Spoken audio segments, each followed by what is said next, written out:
বাংলাদেশে 5 আগস্টের পর অনেকেই ভেবেছিলেন না যে আওয়ামী লীগ আর কখনো রাজনীতিতে ফিরতে পারবে না, কমপক্ষে 20 বছর লাগবে আওয়ামী লীগ ফিরে আসতে। কিন্তু কি হলো, ঠিক 2 বছরের ব্যবধানে যে কোনো সময়ের চাইতে বাংলাদেশ আওয়ামী লীগ এই মুহূর্তে বাংলাদেশের সব থেকে জনপ্রিয় দল এবং বঙ্গবন্ধু কন্যা এই মুহূর্তে বাংলাদেশে সব থেকে বেশি জনপ্রিয় রাষ্ট্রনায়ক। অনেকেই এ কথা শোনার পর গালি দেবে, বটবাহারি, জামাত, শিবির, বিএনপি দিতে পারে, বাট বাস্তবতা এটাই, এই মুহূর্তে আওয়ামী লীগের জনপ্রিয়তা সব থেকে বেশি এবং বঙ্গবন্ধু কন্যার জনপ্রিয়তা সব থেকে বেশি। বাংলাদেশের মানুষ সব থেকে বেশি শেখ হাসিনাকে মিস করে, মুখে বলুক আর না বলুক, এটাই সত্য। একটা কথা বলি আপনাদেরকে, দক্ষিণ এশিয়াতে অর্থাৎ দক্ষিণ এশিয়ার রাজনীতিতে ভারত কিন্তু দাদাবাবু। যে যত কথাই বলেন না কেন, যত কথাই বলুক না কেন, যতই দিল্লি না ঢাকা স্লোগান দিক, দিন শেষে দিল্লির দরবারে প্রবেশের অনুমতির জন্য সব বদমাইশরা যারা এই ধরনের স্লোগান দেয়, এরা দিল্লির পা চাটে, শুধুমাত্র দিল্লির দরবার হলে প্রবেশের জন্য যা কিছু করে, চামচামি, পা চাটা, সবকিছু, কিন্তু মুখে বলে আওয়ামী লীগ ভারতের দালাল, আওয়ামী লীগ বিজেপির একটা অর্গান। এই ধরনের কথা যারা বলে তারাই মূলত বেশি দিল্লির পা চাটে, দিল্লির গোলামি করে, এবং এটাই বাস্তবতা। দক্ষিণ এশিয়ার কথা বাদ দেন, বাংলাদেশের ক্ষেত্রে ভারত অনেক বেশি গুরুত্বপূর্ণ, কারণ বাংলাদেশের ভৌগোলিক অবস্থান ভারতের ঠিক ভূগর্ভে, কিংবা যেটাকে পাকস্থলী বলতে পারেন। সুতরাং পাকস্থলী আক্রান্ত হলে পুরো দেহে সেটার প্রভাব পড়বে না, এটা তো ভাবার কারণ নাই। এবং ঠিক এ কারণেই বাংলাদেশের রাজনীতিতে ভারত অনেক বেশি গুরুত্বপূর্ণ। মূল প্রসঙ্গে আসি, আওয়ামী লীগ কেন ফিরবে? হোয়াই আওয়ামী লীগ কেন ফিরবে? কি কারণে ফিরবে?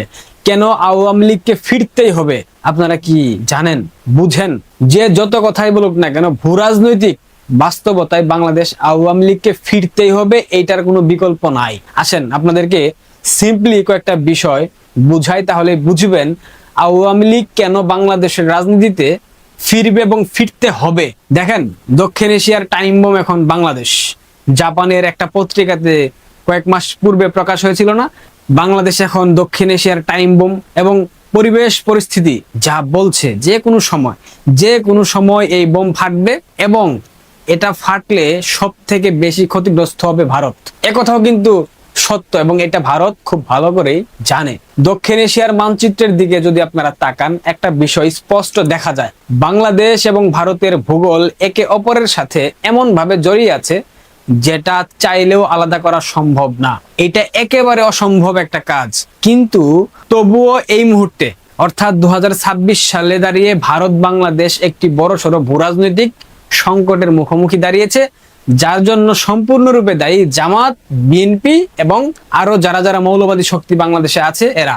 বাংলাদেশের সীমান্তবর্তী জেলাগুলোর দিকে একটু লক্ষ্য করেন, সিলেট, সুনামগঞ্জ, মৌলভীবাজার, হবিগঞ্জ, ময়মনসিংহ, নেত্রকোনা, শেরপুর, ব্রাহ্মণবাড়িয়া, কুমিল্লা, ফেনী, পার্বত্য চট্টগ্রামের খাগড়াছড়ি এবং রাঙ্গামাটি এবং বান্দরবান।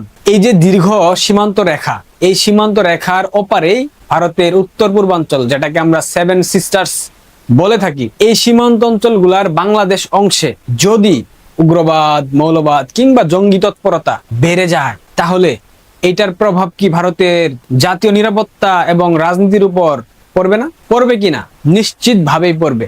বাংলাদেশের বর্তমান সীমান্ত পরিস্থিতি ঠিক কেন, কি কারণে দিল্লির নীতি নির্ধারকদের রাতের ঘুম উড়িয়ে দেওয়ার জন্য যথেষ্ট, পাশাপাশি বাংলাদেশের রাজনৈতিক ক্ষমতার পরিবর্তন কিভাবে, কেমনে এই অঞ্চলের নিরাপত্তা সমীকরণকে সম্পূর্ণ বদলে দিয়েছে, সেটা আপনাদের বুঝতে হবে।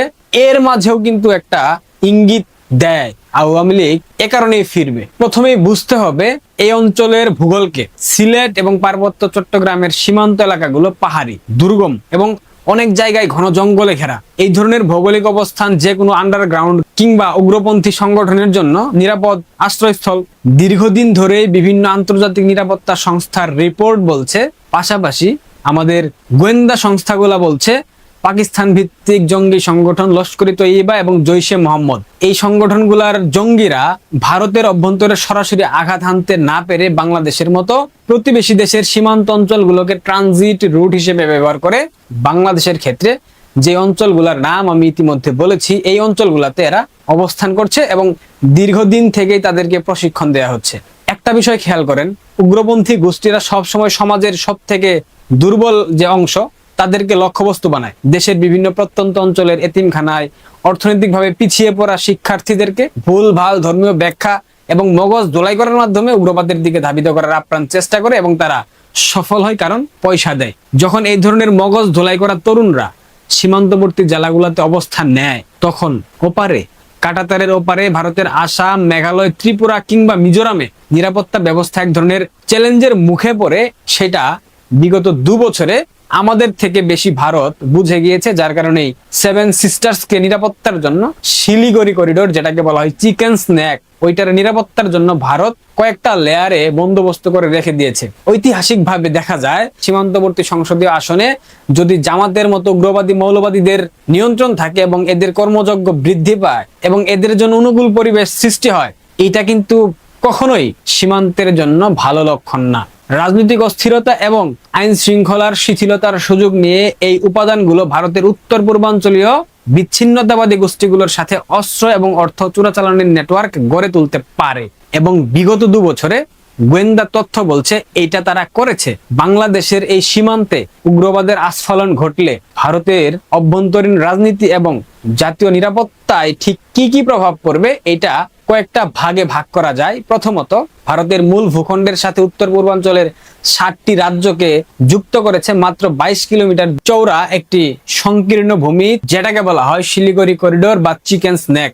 বাংলাদেশের উত্তর সীমান্ত এই করিডোরের অত্যন্ত কাছাকাছি। এই অঞ্চলে যদি ভারত বিরোধী কোনো উগ্রপন্থী বা সন্ত্রাসী গোষ্ঠী শক্তিশালী অবস্থান নেয়, তবে যুদ্ধ কিংবা বড়সড় কোনো সংকটের সময় ভারতের উত্তর পূর্বাঞ্চল মূল ভূখণ্ড থেকে বিচ্ছিন্ন হওয়ার ঝুঁকিতে পড়ে। এইটা ভারতের প্রতিরক্ষা ব্যবস্থার জন্য একটি স্ট্র্যাটেজিক মানে কৌশলগত দুঃস্বপ্ন। দ্বিতীয়ত, বাংলাদেশের সীমান্তে যদি উগ্রবাদী তৎপরতা কিংবা সংখ্যালঘু নির্যাতনের ঘটনা ঘটে, তার সরাসরি এবং তাৎক্ষণিক প্রভাব পড়ে ভারতের আভ্যন্তরীণ রাজনীতিতে, বিশেষ করে আসাম, পশ্চিমবঙ্গ এবং ত্রিপুরায়। এবং এই ঘটনাগুলা ভারতের ক্ষমতাসীন রাজনৈতিক দলগুলোর জন্য একটি বড় রাজনৈতিক ইস্যু হয়ে দাঁড়ায়, যেটা এই মুহূর্তে বিজেপির ক্ষেত্রে হয়েছে। সীমান্তবর্তী রাজ্যগুলোতে সাম্প্রদায়িক মেরুকরণ তীব্র হয়, অবৈধ অনুপ্রবেশ এবং সুরক্ষার দাবিতে ভারতের ভোটারদের মধ্যে সেন্টিমেন্ট তৈরি হয় এবং সেখানকার নির্বাচনের ফলাফলকে সরাসরি প্রভাবিত করে, যেটার প্রতিফলন আপনারা পশ্চিমবঙ্গের বিধানসভা নির্বাচনে ইতিমধ্যে